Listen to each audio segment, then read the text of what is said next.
गणेशाय नमः। श्री सरस्वते नमः। श्री गुरुभ्यो नमः। श्री सांब सदाशिवाय नमः। राजा पाहे राष्ट्र सकळ तव फिटले द्वंद्व दुःख दुष्काळ पाहिला सर्वत्र सुकाळ आपण ते सफळ वृक्ष झाले प्रभु रामचंद्र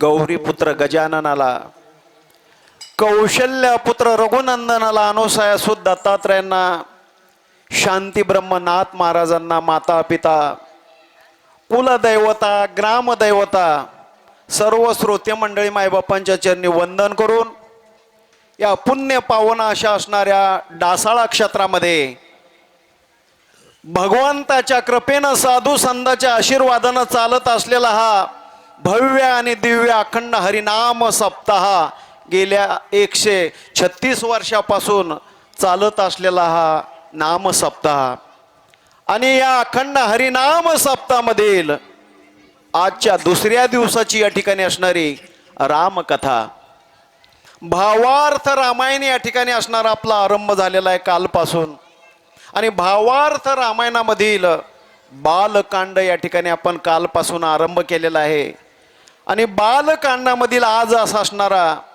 दुसरा अध्याय या ठिकाणी आरंभ झालेला आहे। कालपासून आपला कथेचा विषय या ठिकाणी चालू आहे। काल आपण या ठिकाणी कथा श्रवण केलेली आहे की या ठिकाणी अयोध्येचा राजा दशरथ यांचा जन्म कसा झाला किंवा त्यांच्या वडिलाचं नाव काय होतं। आज नावाच्या राजापासून राजा दशरथांची उत्पत्ती म्हणजे जन्म झाला। ते त्या ठिकाणी लहानाचे मोठे झाले। नवे त्यांचा लग्न विवाह सोहळा सुद्धा झाला। एवढंच नाही महाराज, त्यांचा संसार सुरू झाल्यानंतर अयोध्येचा राजा दशरथ त्या ठिकाणी अयोध्येचा राज्यकारभार करीत असताना अयोध्येमध्ये त्या ठिकाणी राजा दशरथाकडे खूप अशी त्या ठिकाणी संपत्ती होती महाराज। परंतु राजा दशरथाकडे संतती नसल्यामुळं राजा दशरथांचं मन उद्विग्न झालं। त्या ठिकाणी असणारं दुःख वाटू लागलं राजा दशरथांना। अष्टभोग त्या ठिकाणी त्या अष्टभोगामध्ये समाधान वाटेना, आनंद वाटेना त्या ठिकाणी। आणि शेवटी राजा दशरथ त्या ठिकाणी असणारे एकांतामध्ये राहू लागलेले आहेत।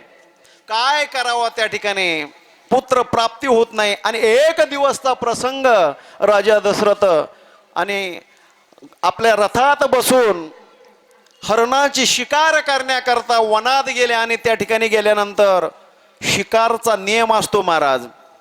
त्या दिवशी जर शिकार प्राप्त झाली नाही तो पूर्ण दिवस जरी गेला नव्हे रात्र जरी गेली, किती दिवस जर शिकार नाही सापडली तर घरी वापस यायचं नसते महाराज। म्हणून त्या दिवशी राजाला दिवसभर कुठल्या प्रकारचा हरणाची शिकार सापडली नाही। म्हणून राजा दशरथानं विचार केला की आता आपल्याला गावाकडे जायचं नाही। म्हणून त्या घोर अशा एकांतामध्ये अशा अरण्यामध्ये राजा दशरथ एका तलावाच्या जवळ एक झाड होतं आणि त्या झाडावर धनुष्य बाण घेऊन बसले। त्यांनी विचार केला की कोणता का होईना प्राणी हरण पाणी पिण्याकरता का होईना या ठिकाणी तलावावर येईल। आणि रात्री अंधारामध्ये त्याच रस्त्यानं श्रावण बाळाला ही कथा आपण काल श्रवण केलेली आहे। कारण श्रावण बाळ याची भक्ती पितृ भक्ती त्या ठिकाणी काल आपण विशेष श्रवण केलेला आहे। सकळ तीर्थाची धुरे जिका एक माता पितरे तया शेवेची किरे लोण कीजे। आई वडिलांची सेवा करायचे श्रावण बाळ त्या ठिकाणी। मुलगा असावा तर श्रावण बाळासारखा आणि आई असावी तर जिजाबाई सारखे त्या ठिकाणी महाराज। आणि वडील असावे तर त्या ठिकाणी शिवाजी महाराजासारखे, पुत्र असावा शिवाजी महाराजासारखा। म्हणून असा पुत्र त्या ठिकाणी भगवंतानं द्यावा। पुत्र व्हावा ऐसा गुंडा ज्याचा तिही लोकी झंडा। असा मुलगा जन्माला आला पाहिजे आपल्या पोटी महाराज, की त्यांची कीर्ती त्या ठिकाणी पुराणानं गायली पाहिजे, शास्त्रानं गायली पाहिजे त्या ठिकाणी. ते हे निवृत्तीनाथ, ज्ञानेश्वर सोपान, हो मुक्ताबाईदान चितकळा, अशा असणारे मुलं जन्माला आले पाहिजे त्या ठिकाणी. म्हणून श्रावण बाळाची कथा आपण श्रवण केली. पितृभक्ती, मातृभक्ती. नंतर राजा दशरथाच्या हातानं श्रावण बाळाचा वध झाला आणि राजा दशरथ श्रावण बाळाच्या आई वडिलाकडे आले. त्यांना पाणी पाजण्याचा प्रयत्न केला, पण दुःख वाटलं श्रावण बाळाच्या आई वडिलांना. काय करावा? शाप दिला राजा दशरथाला. राजा, आम्ही म्हातारे झालो आहोत, आम्ही आंधळे आहोत. एवढ्या म्हातारपणामध्ये या ठिकाणी आमचा जो आधार असणारा श्रावण बाळ, त्याचा वध केला रे राजा. शाप दिला श्रावण बाळाच्या आई वडिलांना राजा दशरथाला. तुला 4 मुलं तुझ्या पोटी जन्माला येतील, पण अंतकाळाच्या ठिकाणी एक मुलगा सुद्धा तुझ्या जवळ राहणार नाही. राजा दशरथाला दुःख झालं आणि आनंदही वाटू लागला. झालं काय त्या ठिकाणी महाराज? शाप का होईना, राजा दशरथानं विचार केला की ब्राह्मणाचा शाप कधी वाया जात नाही या ठिकाणी, आणि म्हणून मला 4 मुलं होतील या ठिकाणी. आनंद वाटू लागला राजा दशरथांना. पण काय झालं? ब्रह्महत्या घडली त्या ठिकाणी. ज्या देशी ब्रह्महत्या घडे ते पर्जन्य न पडे. ज्या देशामध्ये, ज्या राष्ट्रामध्ये ब्रह्महत्या घडत असते, गायीच्या हत्या घडत असते त्या ठिकाणी, स्त्रियांच्या हत्या घडत असते, अशा राष्ट्रामध्ये पाऊस पडत नाही. म्हणजे काय पडलं? दुष्काळ पडला अयोध्या नगरीमध्ये. 1100 वर्ष जवळपास दुष्काळ. राजा दशरथानं विचार केला, गुरुला विचारलं की दुष्काळ का पडला? गुरुनं सांगितलं, शुक्राचार्यानं पाणी अडवून धरलेलं आहे आणि शुक्राचार्याबरोबर युद्ध करण्याकरता राजा दशरथ स्वर्गात गेले. शुक्राचार्याचा पराभव झाला, राजा दशरथांचा विजय झाला. सोबत त्या ठिकाणी कैकेयी मातेला घेऊन गेले होते आणि कैकेयी मातेमुळे राजा दशरथांना विजय प्राप्त झाला. कैकेयीला राजा दशरथ म्हणतात, कैकेयी, मी आनंदित झालेलो आहे, तुला जे काय मागायचं असेल ते माग. पण कैकेयीनं वचन घेतलं त्या ठिकाणी महाराज. वचन दिलं राजा दशरथानं की कैकेयीने सांगितलं, मला आता काहीच मागायचं नाही तुमच्याकडे, वेळ प्रसंग येईल त्या दिवशी मी मागन. इथपर्यंतची कथा आपण काल ऐकली. राजा दशरथांचा सत्कार सोहळा त्या ठिकाणी, देवांचा राजा इंद्र असा असणारा त्या इंद्रानं त्या ठिकाणी सत्कार सोहळा केला. त्याच्यानंतर राजा दशरथ अयोध्या नगरीमध्ये आले आणि अयोध्या नगरीमध्ये आल्यानंतर त्या अयोध्या नगरीमध्ये आनंद होता त्या ठिकाणी महाराज. दशरथ राजाचं स्वागत करण्याकरता पाय घड्यात टाकल्या होत्या त्या ठिकाणी त्या अयोध्या नगरीमध्ये. एवढंच नाही तर तोरणं बांधले होते, झेंडे लावले होते त्या ठिकाणी, पताका लावल्या होत्या, गुड्या लावल्या होत्या स्वागत करण्याकरता. आणि अयोध्या नगरीमध्ये राजा दशरथ आल्यानंतर पाऊस पडायला सुरुवात झाली महाराज. आणि जिकडे तिकडे आनंद झाला. इथपर्यंतची कथा आपण काल श्रवण केलेली आहे. आता पुढं काय कथा होती ध्यान देऊन श्रवण करा. बोला. प्रजा स्वानंदे निर्भर गोवर्धनानंद थोर अग्निहोत्री घरोघर यागदीश्वर यजिती सुखे. आणि वेळेला पाऊस पडायला लागला महाराज, समयाला पाऊस पडायला लागला आता अयोध्या नगरीमध्ये. आणि जिकडे तिकडे आनंद झाला त्या ठिकाणी. कारण आतापर्यंत जे धर्माचं काम बंद पडलं होतं अयोध्या नगरीमध्ये, पण आता जिकडे तिकडे धर्माचं काम सुरू झालेलं आहे. घराघरामध्ये अग्निहोत्र त्या ठिकाणी सुरू झालेले आहेत. एवढंच नाही, प्रत्येकांना आनंद वाटू लागला, सुख वाटू लागलं त्या ठिकाणी. गायी चरायला गेल्या, पाऊस पडल्यानंतर पीक त्या ठिकाणी धरणी धरी पीक गायी वळल्या म्हशी. अयोध्या नगरीमध्ये आनंद झाला. कसा? प्रतवी धन धान्य परिपूर्ण कोणा नाही दुःख दैन्य. घरोघरी वेद ध्यायन हरी कीर्तन हरी भक्ती. आणि पृथ्वीवर पाऊस पडल्यानंतर धरणी धरी पिक गायी वळल्या मसी. जिकडे तिकडे आनंद झाला त्या ठिकाणी. घराघरामध्ये वेदाचं अध्ययन सुरू झालेलं आहे. घराघरामध्ये त्या ठिकाणी परमार्थ सुरू झाला त्या ठिकाणी. आजी सोनियाचा दिनो वर्ष अमृताचा घनो. आजी सोनियाचा दिनो. आज सोनियाचा दिनो वर्ष अमृताचा घनो. आजी सोनियाचा दिनो. आजी सोनियाचा दिनो वर्ष अमृताचा घनो. आजी सोनियाचा दिनो. आजी सोनियाचा सोनियाचा दिनो वर्ष अमृताचा घनो. आजी सोनियाचा दिन. हरी पाहे रे. हरी पाहिला रे. आजी सोनियाचा दिनो वर्ष अमृताचा घनो. आजी सोनियाचा दिनो. आजी सोनियाचा दिनो वर्ष अमृताचा घनो. आजी सोनियाचा दिनो. बोलिये प्रभु रामचंद्र. गजर कमी झाला आज. काही उपवास तर नाही ना आज एकादश काही आहे ना. एकदा कडकडीत गजर करा. पहा या ठिकाणी व्हिडिओ शूटिंग चालू आहे आपली. एकदा सगळ्याकडे फिरवणारे कडकडीत गजर करा. प्रभु राम भगवान की जय.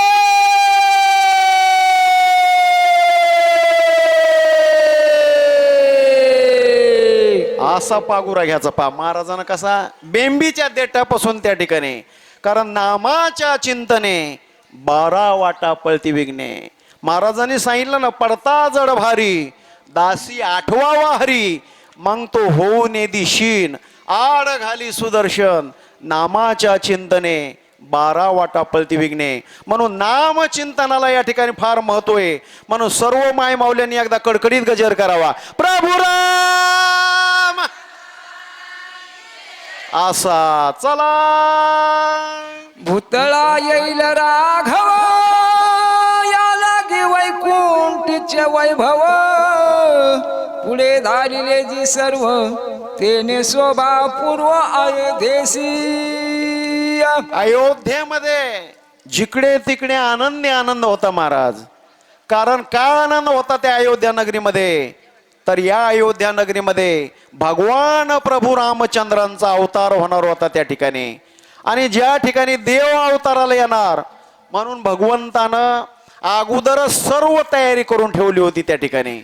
वैकुंठीचं जे वैभव आहे, वैकुंठीची जी संपत्ती आहे, ती सगळी संपत्ती अयोध्या नगरीमध्ये अगोदरच आणून ठेवलेले आहे. कारण भगवंताचा अवतार होणार आहे. चला राजा सोबे सिंहासनी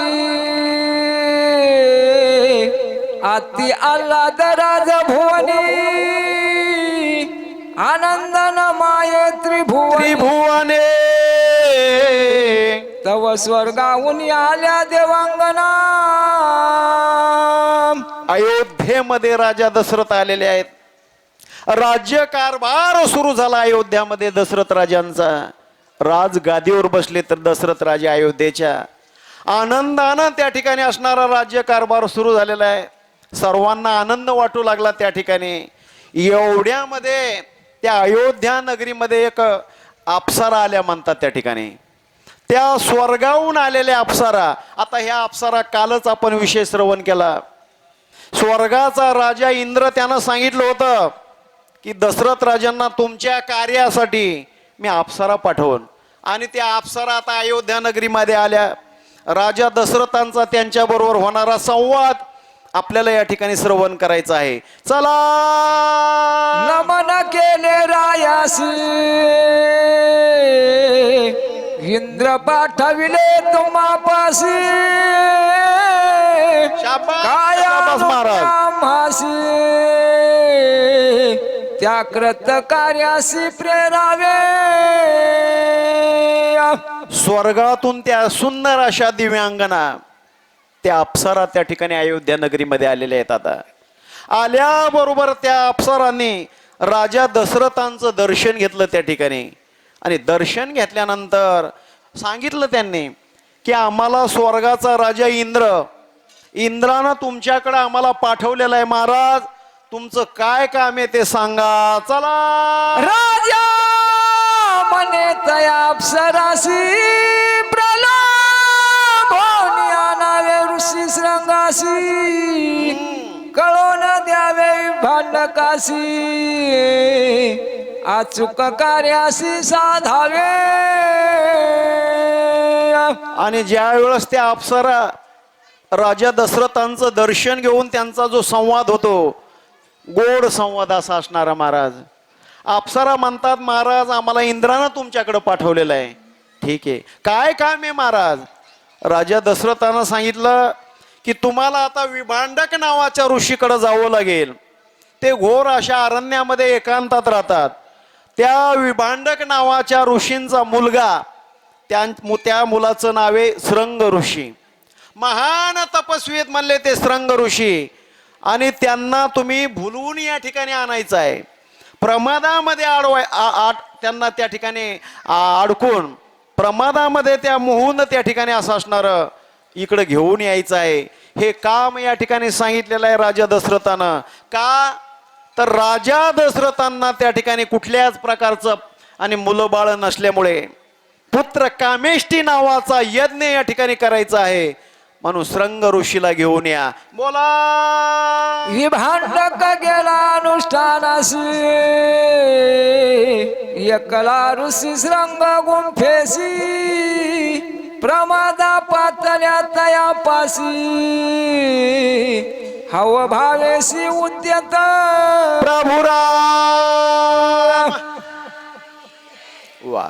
या ठिकाणी राजा दशरथानं सांगितलं त्या अप्सरांना. त्या अप्सरानं राजा दशरथांच्या चरणावर साष्टांग नमस्कार केला आणि निघाल्या महाराज त्या ठिकाणी. विभांडक ऋषींच्या आश्रमामध्ये त्या दिव्य अशा अप्सरा दिव्यांगाना अशा असणाऱ्या आलेल्या आहेत. पाहिलं त्यांनी त्या ठिकाणी की विभांडक ऋषी आश्रमाच्या ठिकाणी आहेत का नाही. ब्राह्मी मुहूर्त होतं. ब्राह्मी मुहूर्तावर त्या ठिकाणी उठलेले आहेत विभांडक नावाचे ऋषी. आणि त्यांचा जो दिनचर्या कार्यक्रम होता, सकाळी उठल्याबरोबर गंगेचं स्नान करण्याकरता विभांडक ऋषी गंगेकडे गेलेले आहेत. एवढ्यामध्ये आश्रमाच्या ठिकाणी फक्त त्या ठिकाणी श्रंग ऋषी एकटे होते. हे त्या अप्सरानं पाहिलं. चला. त्याशी देखताची दृष्टी ऋषी श्रंगे सांडिली पर्णकुटी. होता डोळ्या डोळे भेटी पळे उठा उठी मृग भावे. पळे उठा उठी मृग भावे. त्या सुंदर दिव्यांगाना अप्सरा असणाऱ्या आणि त्या श्रंग ऋषीच्या आश्रमामध्ये आलेल्या आहेत. श्रंग ऋषी त्या ठिकाणी उंच असा माळा केलेला आहे. जसं नाही का आपण त्या ठिकाणी शाळू ज्वारीमध्ये माळा करीत असतो ना शेतामध्ये, तशा प्रकारे उंच असा माळा केला.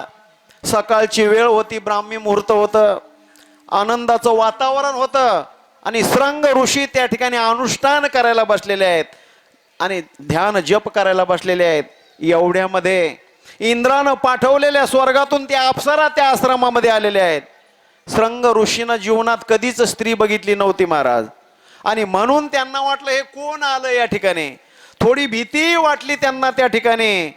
आणि लगेच त्या माळ्याहून खाली उडी टाकली श्रंग ऋषीने. मृग भावे. जसं हरण असतंय ना, असं हरण आपल्याकडे पाहिल्यानंतर धाव घेतंय, थांबतंय, इकडं बघतंय, तिकडं बघतंय, थोडं थांबतंय, पुढं जातंय. अशा अवस्थेप्रमाणे श्रंग ऋषी करू लागलेले. चला. मुख मुरडी मागील कडे परतोनी पाहे तयाकडे. सवग पाऊली पळे पुढे राहो राहो उडे सत्राने.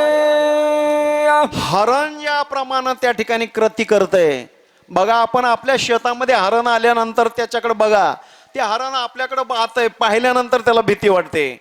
त्याला थोडं हुसकिलं की ते धावत जातंय, पुन्हा थांबतंय, पुन्हा आपल्याकडे बघतंय, पुन्हा दुसरीकडे बघतंय. या प्रकारे श्रंग ऋषी त्या अप्सरांना पाहिल्यानंतर महाराज आणि आश्रमाच्या ठिकाणातून त्यांनी धूम ठोकलेली. बोला दुरोणी पाहे दृष्टी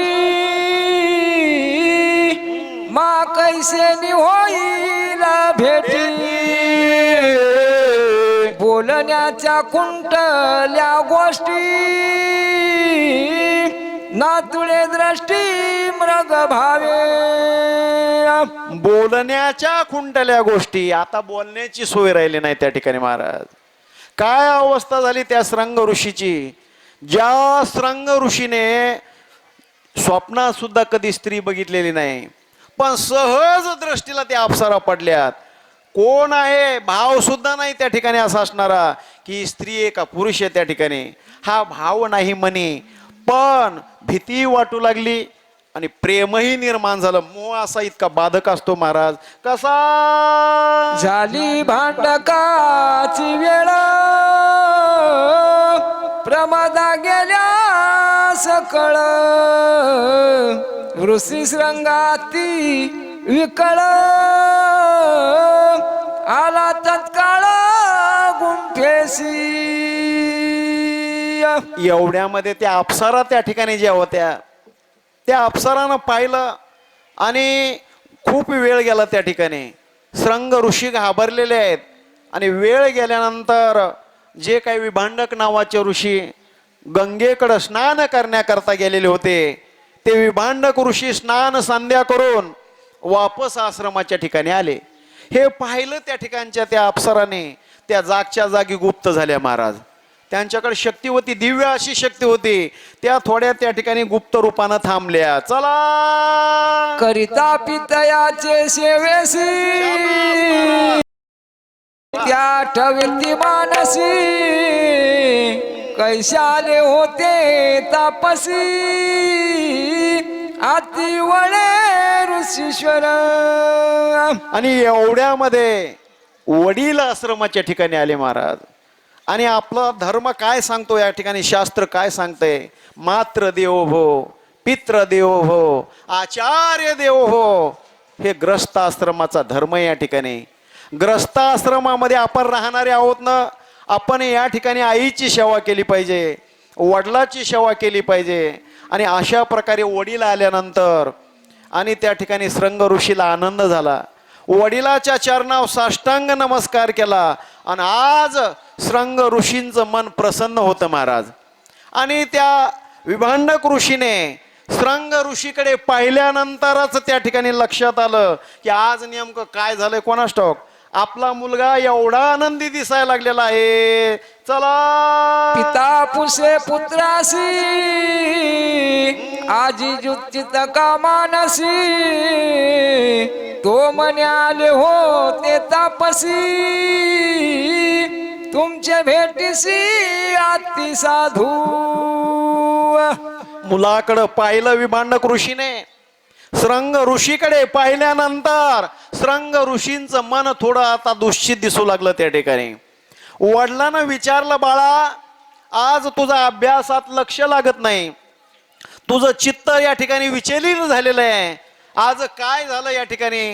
रोज मी आश्रमाच्या ठिकाणी जर आलो तर तू मला अभ्यास करायला दिसायचा, पण आज आश्रमाच्या ठिकाणी मी आलो तर तुझं चित्त विचलित दिसायला लागलेलं आहे. तू आज अभ्यास करीत नाही, झालं काय नेमकं तुला. बाबा काय सांगावं या ठिकाणी. आपल्या आश्रमाच्या ठिकाणी काही ऋषी मुनी आले होते. चला त्यांच्या जटासी मावाळी मनोहरांगे स्वजवळी मज पळता तत्काळी अदृश्य ते वेळी ते झाले. बाबा काय सांगावं म्हणले या ठिकाणी. असे ते ऋषी होते, त्या ऋषींचं वर्णन काय करावं. दिव्य तेज होतं म्हणले त्यांचं. लख लख लख लख लख लख प्रकाश पडलेला होता. त्या का साध्या स्त्रिया होत्या का काय महाराज. त्या अप्सरा होत्या स्वर्गातल्या त्या ठिकाणी. असं दिव्य तेज पडलेलं होतं त्यांचं. त्या अप्सरांचं वर्णन करून या ठिकाणी श्रंग ऋषी सांगू लागलेले आहेत. काय त्यांचे केस होते, काय त्यांचे अवयव होते सर्व वर्णन करून सांगू लागलेलं आहे. पण काय सांगावं बाबा, एका क्षणामध्ये मला त्या दिसल्या आणि एका क्षणामध्ये गुप्त झाल्या. कशा? मी न घे त्यांचे दर्शन, व्यर्थ केले पलायन, क्षणोक्षणा होय आठवण, उद्वेगी पूर्ण त्याचे निमित्त. श्रंग ऋषी आपल्या वडिलांना सांगतात. श्रंग ऋषी आणि विभांडक ऋषींचा संवाद आहे, गोड संवाद आहे या ठिकाणी रामायणामध्ये. बाबा, आश्रमामध्ये आपल्या त्या ऋषी आले होते, इतके सुंदर ऋषी होते बाबा त्या ठिकाणी. मला त्यांची सारखी आठवण यायला लागली मनामध्ये की आपल्या आश्रमाच्या ठिकाणी एवढे मोठे तपस्वी साधू ऋषी आले, पण मी व्यर्थ त्या ठिकाणी त्यांचं दर्शन घेतलं नाही बाबा. माझी इच्छा होती त्यांना भेटावं, त्यांचं दर्शन घ्यावं, त्यांना आलिंगन द्यावं. कारण आलिंगन कोणाला द्यावं? आलिंगन संताला दिलं पाहिजे या ठिकाणी. देवाला आलिंगन दिलं पाहिजे, देवाला नमस्कार केला पाहिजे या ठिकाणी. आलिंगन घडो मोक्ष सायुजता जोडे. आणि ऐसा संताचा महिमा झाली बोलायाची सीमा. संताचा महिमा फार मोठा आहे या ठिकाणी महाराज. संताच्या महिमाचा जर विचार केला तर सांगायला वेळ सुद्धा पुरणार नाही. असा संताचा महिमा किती मोठा आहे. चालता चालता दृष्टांत सांगतो, एकदा गजर करा. प्रभु राम चंद्र भगवान की जय. तर संत या ठिकाणी पहिल्या जन्मामध्ये नारद मुनी, असं या ठिकाणी नारद मुनी तीर्थयात्रा करीत निघालेले आहेत. आणि तीर्थयात्रा करीत जात असताना नारदानं त्या ठिकाणी एका सरड्याला पाहिलं महाराज. त्या ठिकाणी तो सरडा असा त्या ठिकाणी कुपाटीवर बसलेला होता. आणि त्या सरड्यानं त्या ठिकाणी नारदाला प्रश्न केला की महाराज, संताचा महिमा आम्हाला सांगा. नारद संतांचा महिमा सांगण्या अगोदरच सरड्यानं आपला प्राण त्याग केला. त्या ठिकाणी नारदाला दुःख झालं. माझ्या समोर एका सरड्यानं आपला प्राण त्याग केला. नारद पुढे गेले. पुढे गेल्यानंतर एक पोपट भेटला नारदाला. त्या ठिकाणी पोपटानं सुद्धा त्या ठिकाणी नारदाला नमस्कार केला संत बघून. नारदा, मला संताचा महिमा सांगा. नारद संताचा महिमा सांगण्या अगोदरच त्या पोपटानंही प्राण त्याग केला महाराज.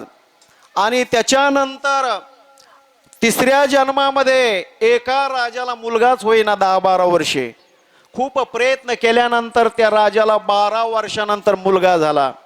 आणि मुलगा झाल्यानंतर नारद सहज फिरत आले त्या ठिकाणी महाराज. त्या राजदरबारात आल्यानंतर ते मुलगा जन्माला आला त्या ठिकाणी. तर तो मुलगा बोलू लागला त्या ठिकाणी. तर त्या ठिकाणी राजा म्हणला, माझ्या मुलाला संताचा या ठिकाणी महत्व सांगा, महिमा सांगा. नारदानं विचार केला, ते प्राणी होते ते जमलं. सरड्या होता मेला, त्याची भाऊबंद की माझ्याकडे नाही आली, पोपटाचं कोणी नाही आलं. पण राजाचा जर मुलगा या ठिकाणी मेला तर मला फाशीवरच राजा दिल्याशिवाय राहणार नाही. त्यामुळं नारद काही त्या ठिकाणी संताचा महिमा सांगायला तयार नाहीत. म्हणले काही करा नारदा, संताचा महिमा सांगा. त्यावेळेस नारद बोलायच्या अगोदर तो मुलगाच नारदाला बोलू लागला की महाराज, संताचा महिमा अजून तुम्हाला कळाला नाही?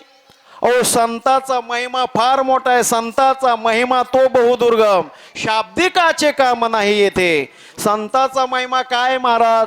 तुम्ही संत आहेत ना नारदा, पहिल्या जन्मामध्ये मी सरड्या होतो. तुमच्यासारख्या संताचं दर्शन झाल्यानंतर मला दुसरा जन्म पोपटाचा मिळाला. दुसऱ्याही जन्मामध्ये मला संताचं दर्शन घडलं. तिसरा जन्म मला राजघराण्यामध्ये मिळाला.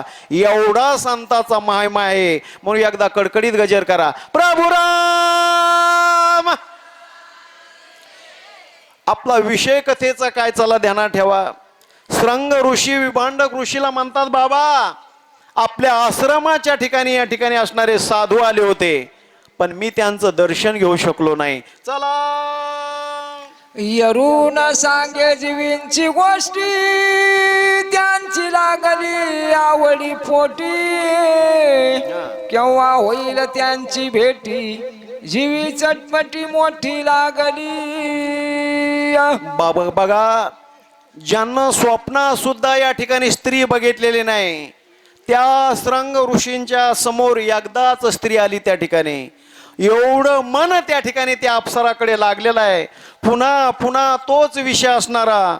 आणि विभांडक ऋषी पुढे श्रंग ऋषी मांडू लागले, बाबा मला त्यांची पुन्हा पुन्हा आठवण यायला लागलेली आहेत. ते ऋषी ते साधू पुन्हा आपल्या आश्रमाच्या ठिकाणी येतील का नाही बाबा, मला त्यांची सारखी आठवण येऊ लागली. चला आश्रमाले अतिथी त्या पूजावे अति प्रीती, मी वंचलो त्या भयाशक्ती, मज त्यांची भक्ती न घडेची. श्रंग ऋषी म्हणतात, बाबा आश्रमाच्या ठिकाणी एवढे मोठे साधू संत ऋषीमुनी आले होते, पण मी त्यांचा आदर आतिथ्य केलं नाही. ग्रस्त आश्रमाचा धर्म आहे, आपल्या घरी जर कोणी साधू आला, कोणी संत आले या ठिकाणी, तर काय करावं, आपण देवपूजा जरी करायला बसलो तर आपल्या घरी, आणि एखादा महात्मा आपल्याला भेटीसाठी आला तर काय करावं, देव सारावे परते आणि संत पूजावे आरते. हायो देवपूजा बाजूला केली पाहिजे, आणि आलेले जे संत कोणी असन त्यांना भेटलं पाहिजे, त्यांना बोललं पाहिजे, त्यांना पाणी दिलं पाहिजे, चहा केला पाहिजे, जेवायला दिलं पाहिजे. हा ग्रस्त आश्रमाचा धर्म आहे. बाबा ग्रस्त आश्रमाचा धर्मच मी विसरलो या ठिकाणी.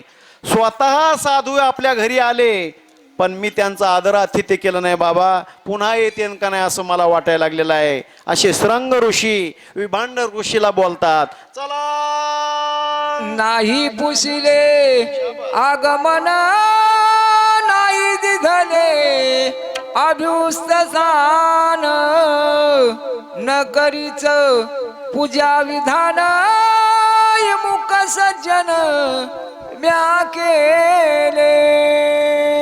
श्रंग ऋषी म्हणतात विभांडक ऋषीला, बाबा ग्रस्त आश्रमाचा धर्म आहे की आपल्या घरी कोणी जरी आलं तर त्यांची विचारपूस केली पाहिजे, या म्हणलं पाहिजे, बसा म्हणलं पाहिजे, पाणी दिलं पाहिजे पिण्याकरता, दूध चहा, कारण हे शिष्टाचार आहे या ठिकाणी.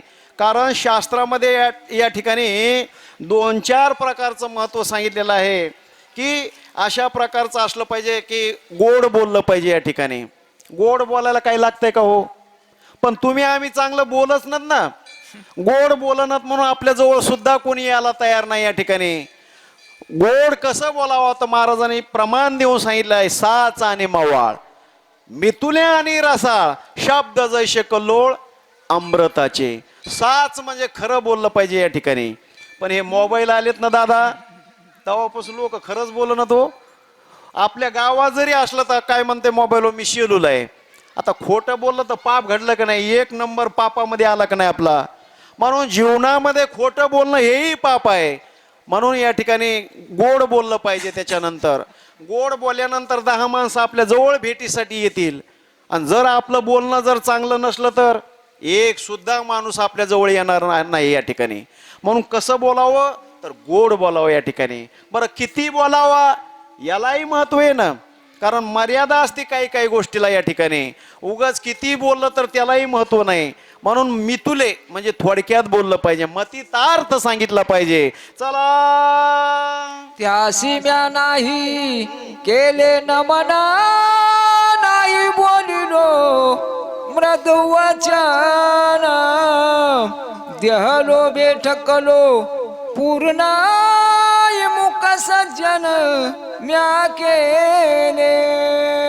श्रंग ऋषी म्हणतात विभांडक ऋषीला, ते जे संत साधू आपल्या आश्रमाच्या ठिकाणी आले होते, मी त्यांना नमस्कार करायला पाहिजे होता त्या ठिकाणी, पण नमस्कार केला नाही. कारण संत येती घरा तोची दिवाळी दसरा. आपल्या घरी जर कोणी संत महात्मे आले ना तर आनंद वाटला पाहिजे, पण आपल्याला वाटतो का, आपलं उलटच आहे. संत येती घरा दारे खिडक्या बंद करा. कारण संत जर घरी आले तर कोणाच्या पावलानं आपला उद्धार होईल सांगता येत नाही. सहज जर आपल्या घरी संत जर आले तर महाराज म्हणतात ना, संत चरण राजा लागता सहज, संत चरण राजा लागता सहज, संत चरण राजा लागता सहज, संत चरण राजा लागता सहज.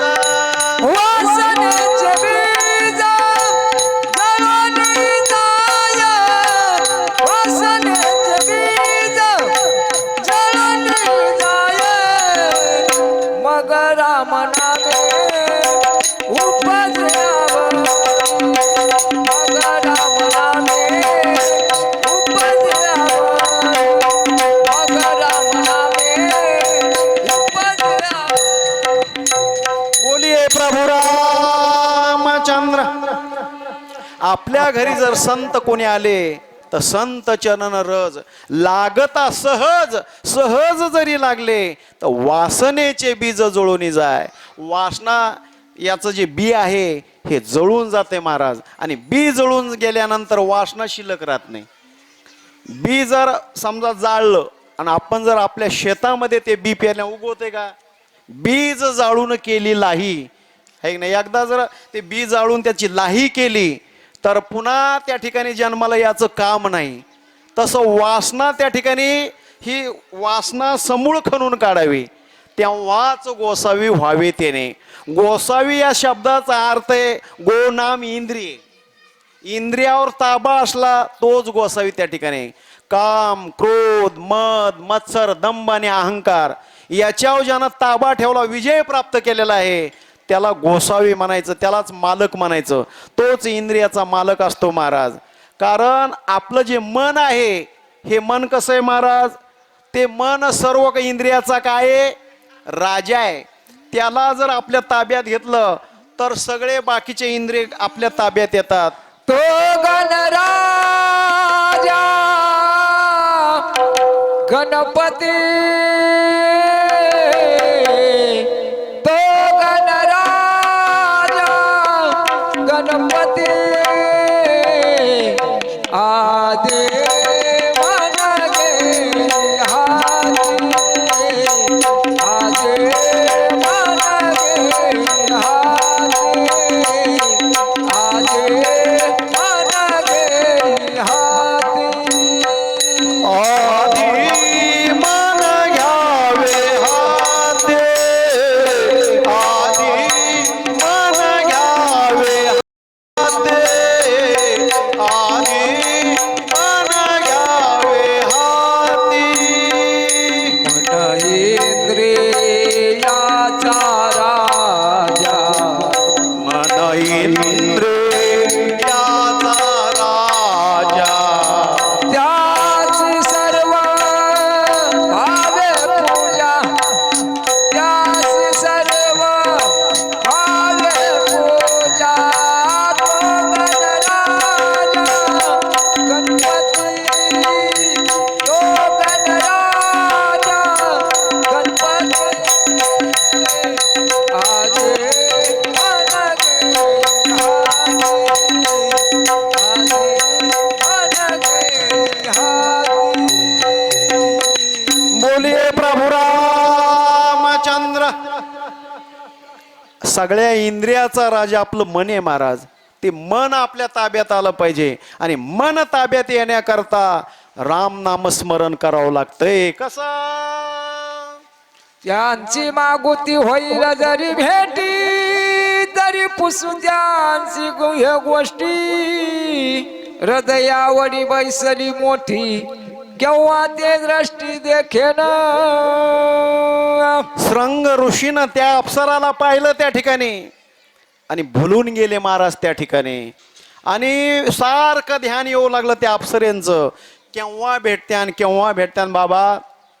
आपल्या आश्रमाच्या ठिकाणी असे साधू संत ऋषीमुनी आले होते, त्यांचा आदर आतिथ्य करायला पाहिजे होतं, पण मी विसरलो बाबा. त्या येत्यान का नाही या ठिकाणी? चला आईशी करिता तळमळ, तवा झाला प्राप्त काळ. इभांडकानुष्ठान शिळ, गेला तत्काळ स्नानासी.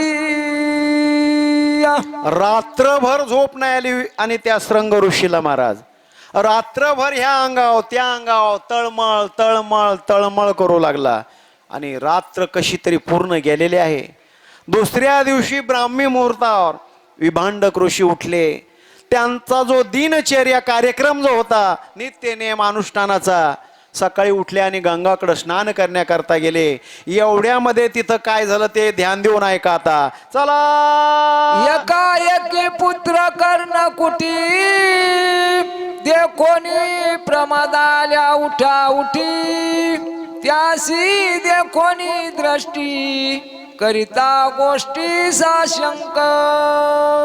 आणि त्या पर्णकुटीच्या ठिकाणी आता फक्त आमचे त्या ठिकाणी श्रंग ऋषी होते, कोणीच नव्हतं, एकांत होता. आणि त्या अप्सरा तर तिथंच होत्या महाराज, त्याला कुठं जायची गरज होती का? त्यांना सगळ्या प्रकारच्या विद्या येत होत्या. त्यांनी त्या ठिकाणी ताबडतोब आपले रूप प्रगट केले आणि साक्षात लाख लाख लाख लाख असा त्या आश्रमामध्ये असा असणारा त्या दिव्य अप्सरांचा प्रकाश पडला.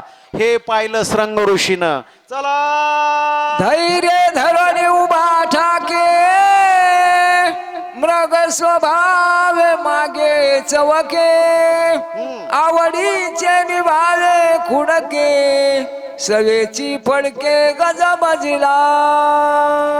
मृग भावे हरण ज्याप्रमाणे त्या ठिकाणी वागतंय, हरण ज्याप्रमाणे त्या ठिकाणी चालतंय, त्याची जी चाल आहे त्याच प्रकारे या ठिकाणी झालेला आहे. थोडा घाबरला त्या ठिकाणी. घाबरल्यानंतर पुन्हा विचार केला, मागही एकदा घाबरलो होतो, आता थोडा धीर धरायचा त्या ठिकाणी. म्हणून आमच्या श्रंग ऋषीनं त्या ठिकाणी थोडा धीर धरला, थांबला त्या ठिकाणी.